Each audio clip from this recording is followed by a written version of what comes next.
J'aimerais bien qu'on commence ce CPP avec cette condamnation à Rachid Nekez. C'est une condamnation qui nous a tous frappés par sa dureté, par sa fermeté. Condamné en première instance à 1 an, puis en appel à 5 ans. Comment expliquer un verdict aussi dur, maître Assoul? La première des choses à dire, c'est que le procès de Rachid Nekez, depuis le début, comme beaucoup de procès des détenus d'opinion, des détenus politiques, on le rappelle, ça fait maintenant quand même 3 années, hein, ça fait depuis juin 2019 jusqu'à maintenant, on ne cesse de dire que tous les dossiers qui sont préparés, les condamnations, les incarcérations et les poursuites pénales contre les activistes, qu'ils soient politiques ou de la société civile ou des journalistes, ce sont éminemment des procès politiques. Ça n'a rien de judiciaire. Rachid Nekez a été poursuivi à l'occasion, lorsqu'il a parlé en novembre 2019, à l'occasion du projet d'amendement de la loi sur les hydrocarbures. Voilà qu'on se rappelle bien. Elle a fait polémique, cette radio, parce que Rachid Nekez est un homme politique, donc il y avait une façon de dire les choses, mais c'est juste de la rhétorique politique. Et il avait dit, si les Algériens, si demain on votait cette loi sur les hydrocarbures telle qu'elle est, tous les Algériens sont en droit de prendre le clash contre les députés. Mais il n'y a eu aucun député qui a été menacé, encore moins touché ou quoi que ce soit.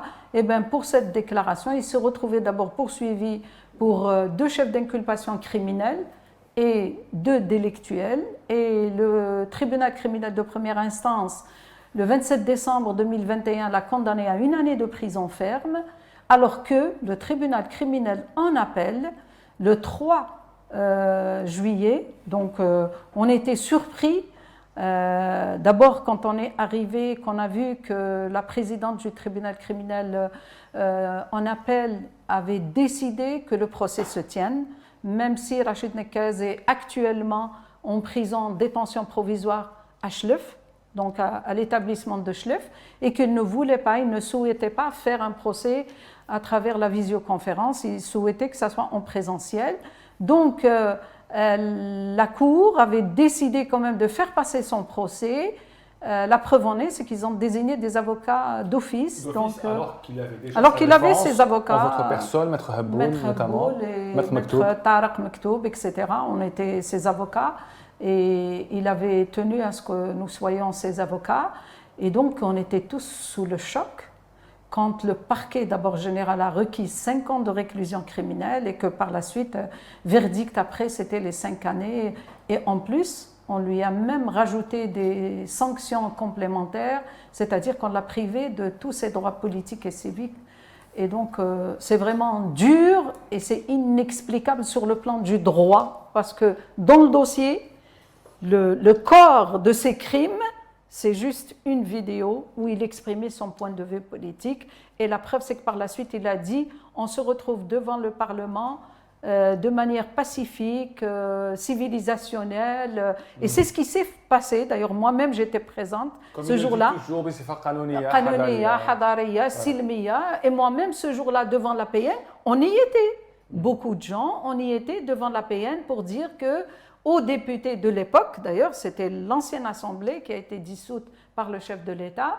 Et à l'époque, on avait dit, oui, vous n'avez pas le droit de voter un texte comme ça qui ne garantit pas les intérêts de l'Algérie.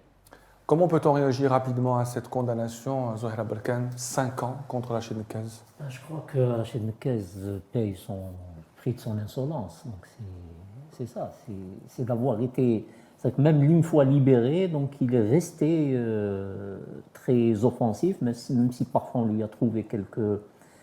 Il est imprévisible dans ses positions, c'est-à-dire c'est des positions politiques à géométrie variable, mais il reste quand même très nuisible du point de vue du pouvoir, surtout avec cette histoire, les rassemblements devant des prisons, etc.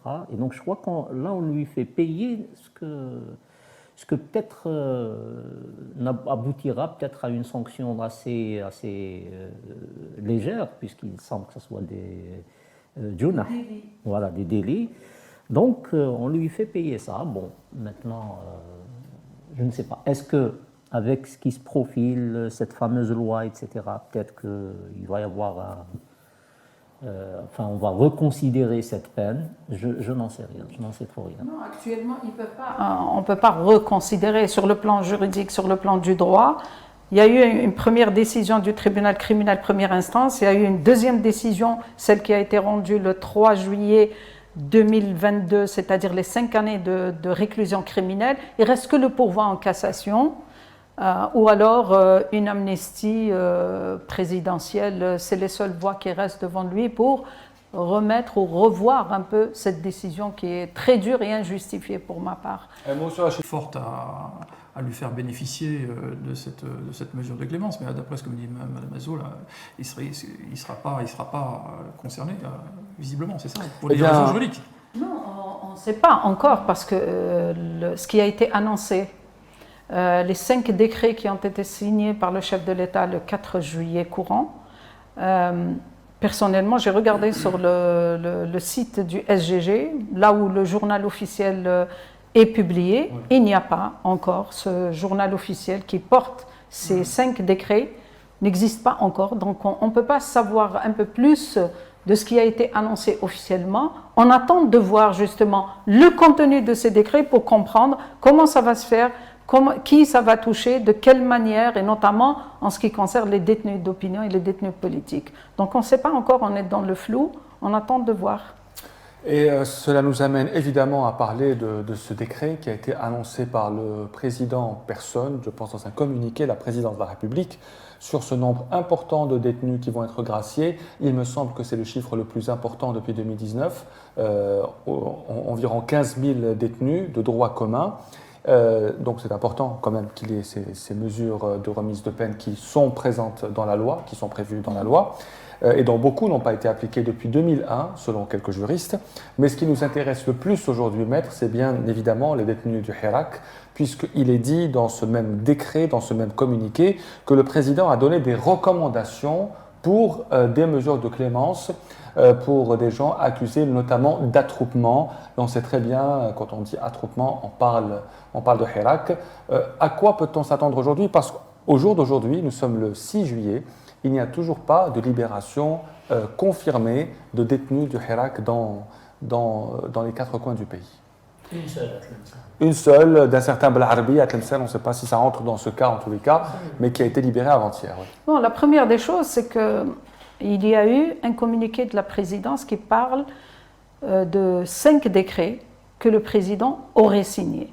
Donc, certainement qu'il les a signés.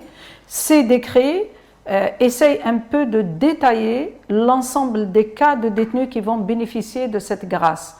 La grâce, c'est un concept qui est beaucoup plus général, mais en fait, dans la grâce, il y a ce qu'on appelle les remises de peine, en ce qui concerne les condamnés à mort ou les perpètes, etc. Ça a été détaillé. Ensuite, un certain nombre de détenus qui sont malades, qui sont porteurs de maladies chroniques telles que le cancer ou les insuffisances rénales ou que sais-je, d'autres maladies chroniques. Mais aussi, il va y avoir des remises de peine pour des délits différents, y compris le vol, etc.